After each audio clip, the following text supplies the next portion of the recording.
The 1990s were a great time of change and turmoil. The fall of the Berlin Wall and the subsequent fall of the Soviet Union, the widespread adoption of the internet and home computing, which eventually led to the dot-com bubble, Y2K and all the hysteria following it, and many other significant advances. The automotive world was not exempt from this as well. Great technological achievements from the previous decade being built upon and literally rounded up, as many boxy models from all marks and makes across the small blue dot were being replaced by more streamlined shapes as wind tunnel testing became more widespread, alongside shifting buyer and styling trends among growing environmental and economic concerns when it came to fuel efficiency and safety, as cars that are more rounded had better crumple zones to protect the driver and passengers, not to mention lower atmospheric drag in the vehicle's ability to punch through the air. With the futuristic, sharp wedges of the 80s being left behind for a more grounded and bubbly appearance, Jaguar launched their newest boy toy in 1992, with it being first unveiled at the 1988 Birmingham Motor Show. In order to celebrate Jaguar's successful foray into the world of endurance racing, with its sleek, aggressive, and yet soft and unassuming body, something that would define Jaguar's lineup for decades to come, it instantaneously garnered great attention from willing buyers, with 1,500 people putting down £50,000 sterling each with the intention of purchasing said machine, which was scheduled to roll off the showroom in 1992. The car was promised to be a V12 powered production car, speed record beating 220-mile-an-hour beast, as a middle finger to the environmentalists campaigning against large displacement engines, a last hurrah of sorts of the huge atmospheric monsters before everyone switched to smaller displacement forced induction engines that dominated top-level motorsport in the last decade. As fate would have it, sudden changes in environmental laws forced Jaguar to either abandon the project entirely or use a different engine. Since the sunk cost fallacy was knocking on the shop door, they decided to bite the bullet and stick a 3.5 litre twin-turbo V6 instead of their Group C derived V12. News of which led to some early backers pull their funding, and another wave of backers pulled out due to the time constraints and development costs rising. Jaguar announced that their super complex four-wheel drive system, which was being developed for the car, was not going to happen. And to add insult to injury, the finished product wasn't able to achieve the top speed of its namesake, managing a measly 212 miles an hour, which was good enough for it to claim the title of the fastest production car in the world for about 5 minutes. Even if the car was, and still is, an incredibly beautiful piece of machinery due to the incredible expectations for it and the economic recession of the early 90s, led the way for the Jag to become a sales flop. From the initially projected production numbers of 350, only 281 cars ended up being produced and sold. But what if a car was built using the V12 promised in the XJ220? Well, another British company whose business was building cars, Lister, decided they wanted a piece of that high-performance Grand Tourer market pie. Not for making very competitive racing cars since the company's inception way back in the 50s, the head of Lister, Lawrence Spears, decided to leverage this racing pedigree and create an ultimate driving machine, something Jaguar had done with the XJR15 while working on the XJ220. But Lister wasn't going to settle for a measly V6, so they took the V12 that was originally going to be used in the Jag. So, very similar cars, you say? No. Instead of opting for a mid-engine layout, they went with the classic engine in the front but with a twist behind the front axle. This way the car retains its old school appeal while having great handling. While on the subject of appeal, the Storm has very aggressive aerodynamic styling with the aim of cornering performance over top speed streamlining. Even with the detuned V12 for road use, and its suboptimal aero package, the Lister managed to achieve a blistering 208 miles an hour, just 4 miles per hour slower than the Jag. You might say, meh, it's not as fast as the Jag, that means it's terrible, and so on. But let me get you in on a little secret. The Lister Storm has 4 seats. That meant it was the fastest 4-seater car in the world. And those seats were not just a technicality. The Storm was designed to be a practical supercar, as much as supercars can be practical. Comfortably seating 4 and having great rear visibility made it a very unique offering, albeit quite pricey. £220,000 to get one back in 1993.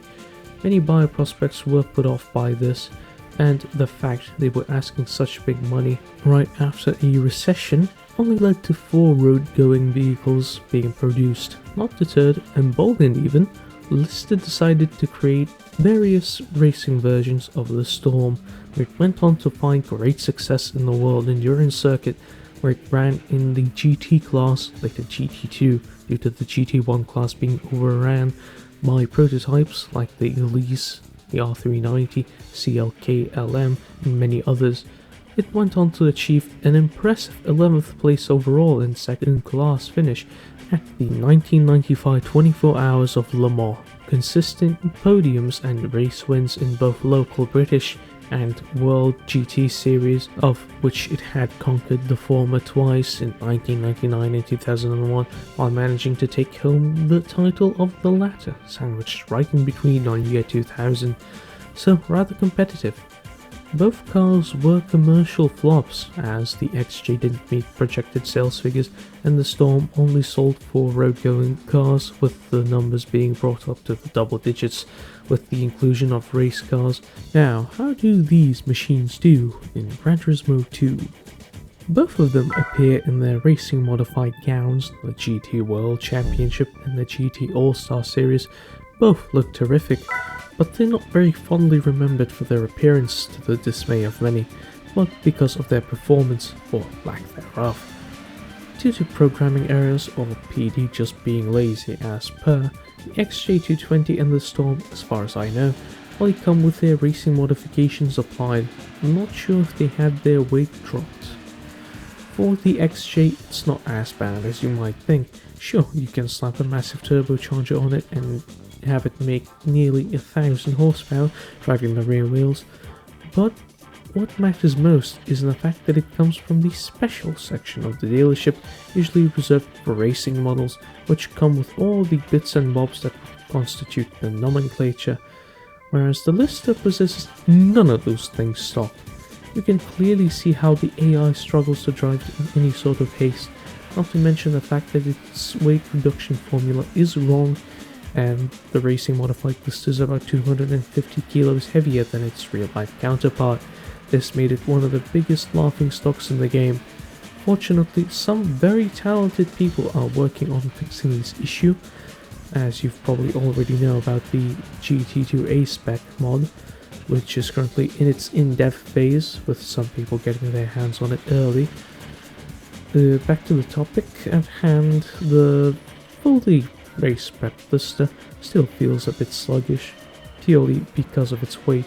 Its stock gearbox settings leave much to be desired, as the first 2 gears are nothing but wheel spin, indicating the engine's solid amount of torque, but once you go a little bit higher, it really feels like a piano had landed on it. In the corners, it feels very planted, with some understeer to remind you that it is a GT car with its big and heavy engine situated at the front, even if it is behind the front axle. But once the proper care was put into it, it still feels like a sturdy, heavy tank with added ballast, but a lot more manageable. The Jag fares a lot better, purely due to the fact that it comes with all the shiny things that all special section cars, bar a few, come equipped with as standard. The 5-speed gearbox and its lack of power hinder it the most, so you should shorten the gear ratios, and if you really want the extra oomph, get the Stage 4 turbo kit. That doesn't tickle your fancy, you can race modify the Jag can reduce the level of downforce, reducing atmospheric drag, allowing you to achieve greater top speeds without adding any more power to the car, with the downside of having less grip in the corners, which might make it a lot more manageable to drive. I know, this sounds ludicrous coming from me, an avid downforce advocate who puts maximum grip above all else, but with this car, it feels like it's too much. And before we forget, here are the tunes used in both cars. Mainly stock with work being done to the differential and gearbox. The Jag didn't have the max downforce setup because it was already capable of great cornering feats and was a bit down on power, even if it was lighter, whereas the Lister needed all the grip it could possibly muster to get through those turns. Steve did note that you can experiment with the ride height for both cars by lowering the front and raising the rear for the Lister, and straight up lowering the Jag by a few points. Don't make it go so low that it will be scraping the asphalt. So, in order to find out which one of them is actually better, we've decided to do the usual, and that means handing them over to our team racing driver. Some say his glare is mechanical, and he reeks of custard cream. All we know is he's called Steve. Right, both cars are at the line, and they're off. Loads of wheel spin being generated by the massive power of the engines as they head into the carousel.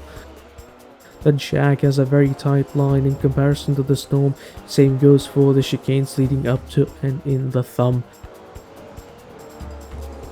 Speeding past the chicanes after it, the Jag gets the better initial line down the corkscrew but has a worse exit when compared to the Lister, which will cost it some time. Both cars are going in deep and braking hard for the barrel. The Jag's grip through the back end complex really hurts it getting onto the back straight, whereas the Lister's understeer gives it a higher exit speed. A slight dab on the brakes for the first roundabout with another for the second, and massive braking for the exit as the Jag's big turbo has it bogged down leading up to the final turn as it slices it, whereas the Lister has to step off the throttle to keep itself on the blacktop and across the line. Right, so the Jag. Keep in mind that this one had the Stage 1 turbo kit installed, meaning it only had 685 horsepower, which could go up to an eye-watering 950, but regardless, this did the lap in 1 minute, 16.26 seconds, which is a bit slow compared to the cars that have gone beforehand, but to its credit, they were both lighter and more powerful, even though this could be even quicker. And now for the Storm, which had all the available power upgrades tacked onto it, bringing up the power figure to a very strong 729 horsepower. The car managed a time of 1 minute, 15.729 seconds, which puts it ahead of the Jag by a measly half a second. I'm sure Steve could have managed to squeeze a bit more out of those machines if given the time, but time is precious and waits for no one. In conclusion, these two are incredible 90s icons. One is a symbol of elegance and maturity, akin to a fine vintage wine. The other is a raw slab of muscle with its no-nonsense attitude, bringing the last week into then modern day. Anyone who is on their Gran Turismo pilgrimage should take note and pay heed to these legends that have been lost to time.